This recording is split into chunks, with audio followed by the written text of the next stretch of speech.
Welcome, everyone. Today, we're going to dive into a few absolutely powerful verses from the Qur'an's Surah Fāṭir. We'll explore how all of creation is like a sacred text and how our faith can be seen as the most profitable trade you could ever imagine. This wonderful material was compiled for us by Mir Ali Shah through the Living the Wisdom of the Qur'an podcast. So let's begin this journey together. I seek refuge in God from the rejected Satan. In the name of God, the most compassionate, the most merciful.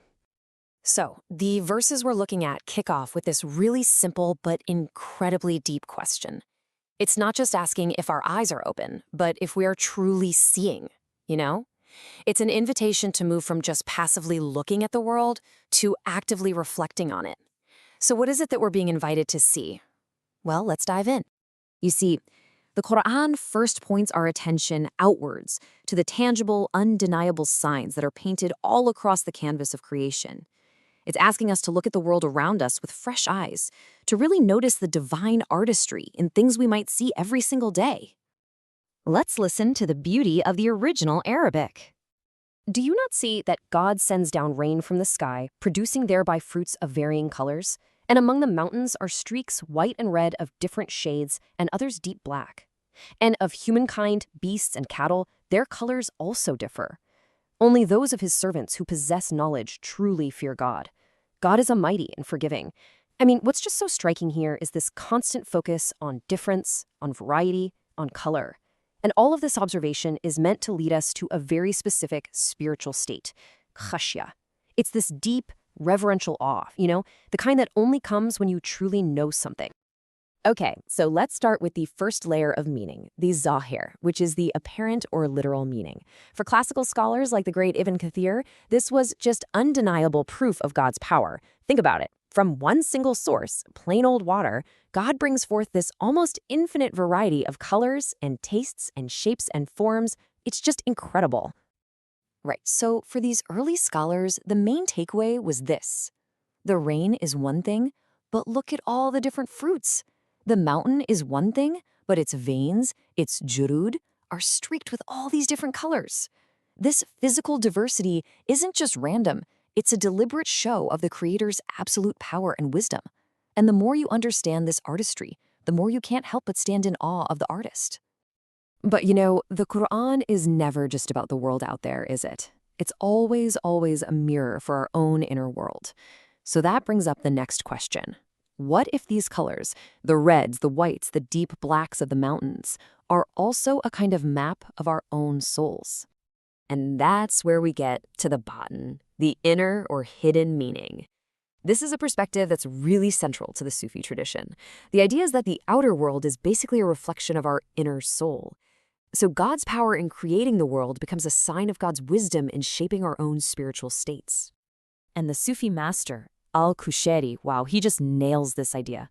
He says that just like rain produces different kinds of fruit depending on the tree it falls on, divine grace produces different spiritual states in us depending on how ready our hearts are to receive it.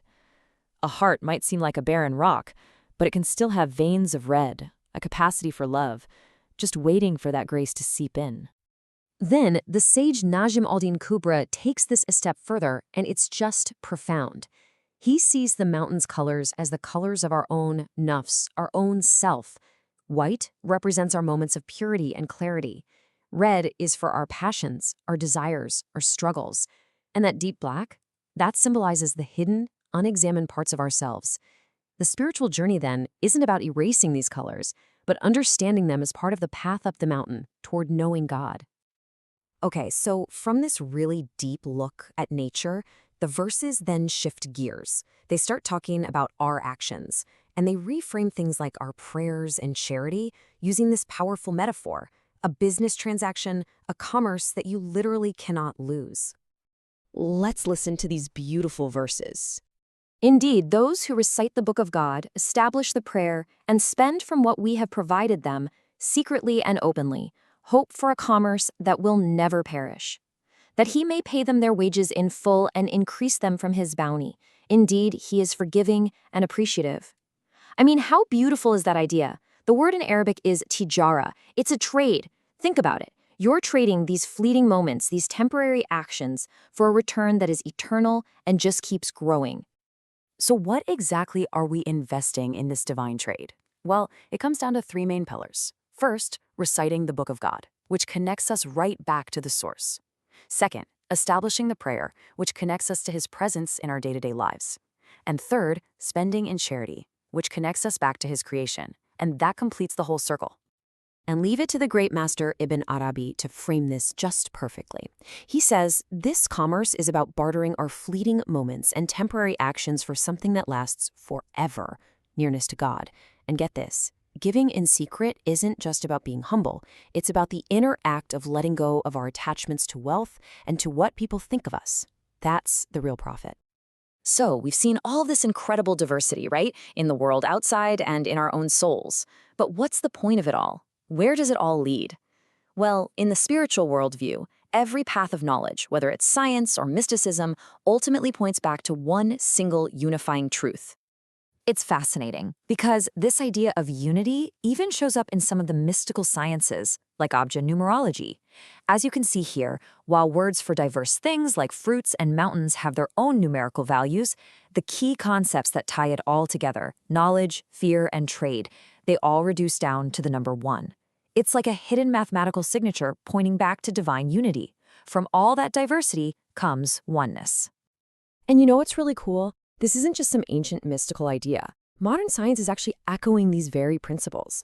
Geology totally confirms why mountains have different colors. It's iron for the red and quartz for the white. Psychology confirms that the more you know about something, the more you feel a sense of awe. Even neuroscience is showing that practices like prayer and recitation literally change our brains to make us more focused and compassionate. It's just this beautiful coming together of faith and reason.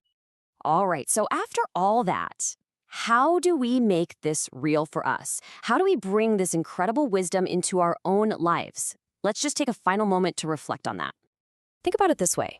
The rain that falls on your life, the good stuff, the tough stuff, none of it is ever wasted. It all has the potential to grow into something beautiful. The only question is, what kind of fruit are you going to cultivate? So I invite you, maybe just for today, to really look at the colors around you, in nature, in people, in ideas, and let all that amazing diversity teach you about a creator who absolutely loves it. And don't forget that divine commerce. Every sincere moment of reading, every heartfelt prayer, every little bit you give, whether people see it or not, is an investment. It's the one deal in the entire universe with absolutely no risk and infinite gain. It's a trade that enriches your very soul. Let's end with this beautiful supplication inspired by these verses. O originator of colors and tones, wash my heart with your rain of mercy. Make me of those who know you, and therefore tremble in awe. Ameen. Thank you so much for joining me on this journey into these incredible verses.